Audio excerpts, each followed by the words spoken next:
Happy Mother's Day to all the mothers, grandmothers, and mother figures out there. Today is a day to celebrate you and all you do.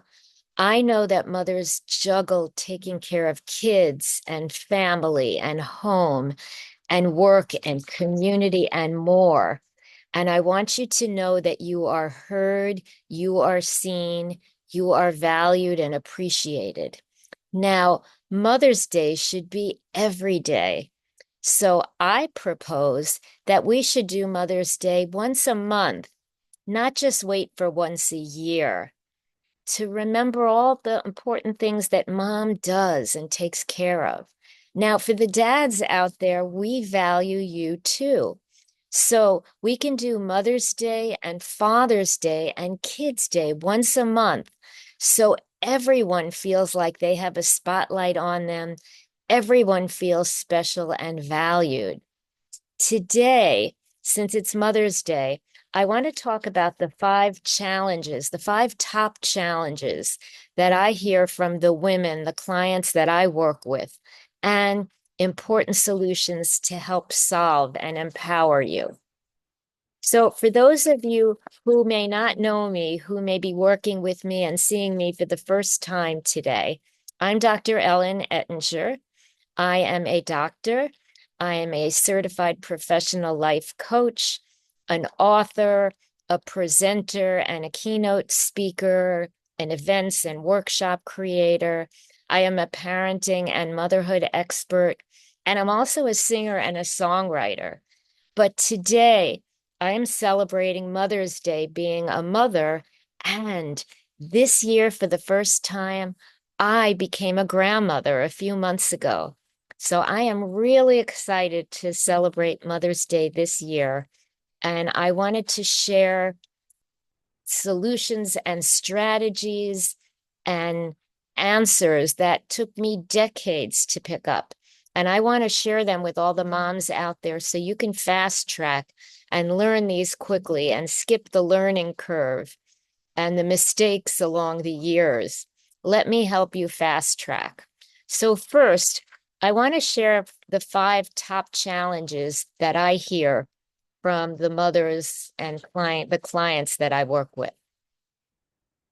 And one is juggling and handling all of the roles and responsibilities that we handle every day. Again, taking care of the kids and families and home, and often a partner or friend, sometimes other community issues, handling your work and more.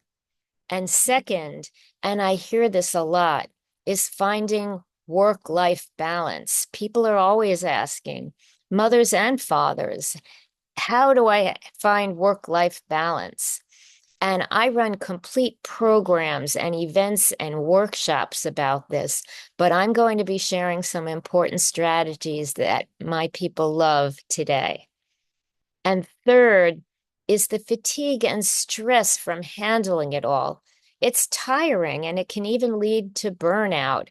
And women often feel that their time and their life is out of their control. So I want to help you bring a sense of control, a sense of peace and calm back into your life. And fourth is a sense of identity. We are so busy advocating for our kids' needs and our family and our home and work that very often I hear women say, I've forgotten who I am, what I want, what's important to me, and what makes me happy. That sense of identity is often missing. And finally, number five is that pay issue, the promotion of working women. We all know that women are paid less than men. And when they become mothers, they often get cast aside. I know this problem really well because years ago, I won a pregnancy sexual discrimination and retaliation case in federal court years ago against powerful administrators. And this type of problem still exists against women. But men who become fathers enjoy the fatherhood bonus at work. So we've got to value the role of women, the important contributions of women. And we all know if you want to get something done and done well, give it to a busy person and they will get it done and they'll get it done well. So we've got to value the roles and responsibilities, pay and promotions of women in the workforce. So I want to start giving you some solutions and strategies and tips for handling it. And again, many of these took me decades and courses and lots of money to figure out and lots of time to figure out. First, for juggling all the roles and responsibilities that you handle and for work-life balance, a lot of people think of balance like you think of a scale, and they think it really has to do with time. How many hours should I work? How many hours should I be at home? When you think of work-life balance like that, and you set them up against each other, you set them up as competitors, and they really aren't competitors. What you want to do is meet goals in both areas, so it's a win-win situation. So the way to solve and reach work-life balance is not to look at work and your home activities as competitors and think of it as time, which is not a time solution. There is not one time answer.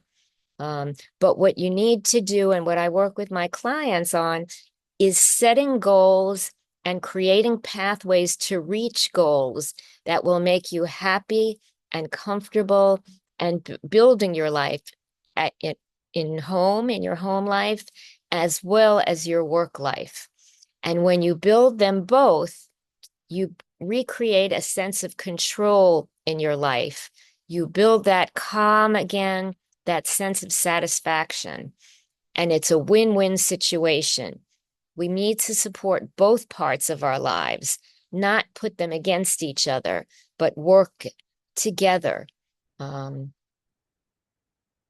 the stress and fatigue that we may feel, and there's a reason for that. We're handling so much. There's so much on our minds. Part of what causes that is we often deprioritize that. We may set up a time to go to the gym, and then something comes up for work, and we cancel our gym appointment. Or we may have a plan to go out in nature, and we get a phone call that something is happening in the community, and we give up our own identity, our own personal needs. Remember the oxygen mask that happens when you're on a plane. When the oxygen mask comes down, they tell everybody, put it on yourself first, then you can help people. And that is the way it works in life.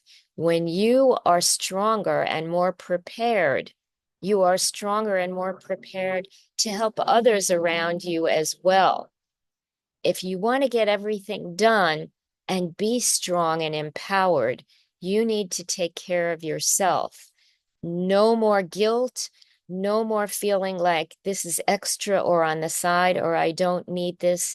You deserve this, you earn this, and this will help you feel your strongest self so that you can do your best for you, for your family, for your work, for everything that you want to do. And third is to have a regular stress management plan so that you do take care of yourself. And whether it's meditation or hiking in nature that you like, or sports, or for me, singing and writing songs. I am a singer and songwriter as well, and I often share my songs. What fills your tank with energy? What makes you feel joy?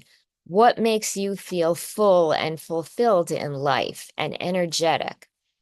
These are important because these empower you. You don't want to be depleted.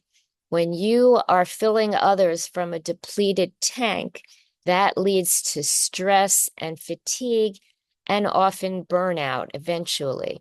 You want to stay strong so that you can stay happy and fulfilled and energetic to do the things in life. Number 4, with all the stressors in life, women often wake up in the morning and get out of bed and feel stressed right away. And if you start the day feeling stressed, it usually just gets higher and higher and often spirals. So I want to suggest that you start your day, and it doesn't take long to do this. You don't have to sit and meditate 20 minutes. Even 5 minutes of some mindful activity to keep your level down, to keep the stress down. I suggest start your day with a quick gratitude practice. Think about one or two, or I like to suggest, think about 3 things in your life that you're grateful for. Even if you're having stresses and challenges in life, what went well yesterday? Who did something that made you feel successful or helped you yesterday? What are things that can contribute to a calm, peaceful, grateful feeling? Think of these things in the morning. And this way, if the stress escalates during the day, you have a place, you have a foundation, a basis to return to. That foundation is really important. And I suggest you might want to do that with your families too. At dinner time, it's a great time to do gratitude practice and go around and ask everybody to share something that made them feel grateful, that made them feel happy about the day. Number 5 is women's pay, promotion, and recognition in the workplace. And our politicians, our leaders, our managers, and our executives have to do a better job of resolving these issues, making sure there is equal pay, equal recognition for equal work for all. So, and as women, we need to continue to have programs and events and workshops to share the skills and strategies and strengths that I talked about today that can keep us feeling empowered and prepared and ready so that we feel in control of our days and our work, that we feel a sense of calm and peace in our lives as we're trying to get our work and activities done, instead of feeling frenzied from the start of the day. We need programs to help women set and achieve goals, not dream of them and think they're out of reach, but to create and set actual pathways to help balance our mindset, our feelings, and build those programs to help us get success with our goals. These are not out of your control. It's just a matter of learning how to do them. It takes planning and implementing the strategies, and I encourage you to do it. Don't wait years and decades, as I did, to learn to figure this out. If I can help you or your group or your community, I've made it really easy to reach me. You can email me at ellenwillhelp@gmail.com. Pretty easy. ellenwillhelp@gmail.com. I do have a Facebook group for mothers, Mothers Ultimate Empowerment Support Network. You can join that if you'd like. And again, let's keep this going. Feel free to share this video with others if you feel it can help them. I want to bring the stress level down for women. I want to share this and empower as many women as we can. Let's continue this support network that I'm creating. Let's follow up. What can you implement to help you in your life? What can you pass on to someone else to help them implement to become more empowered? Let's share our strategies and build stronger communities, families, and build successful, happy lives.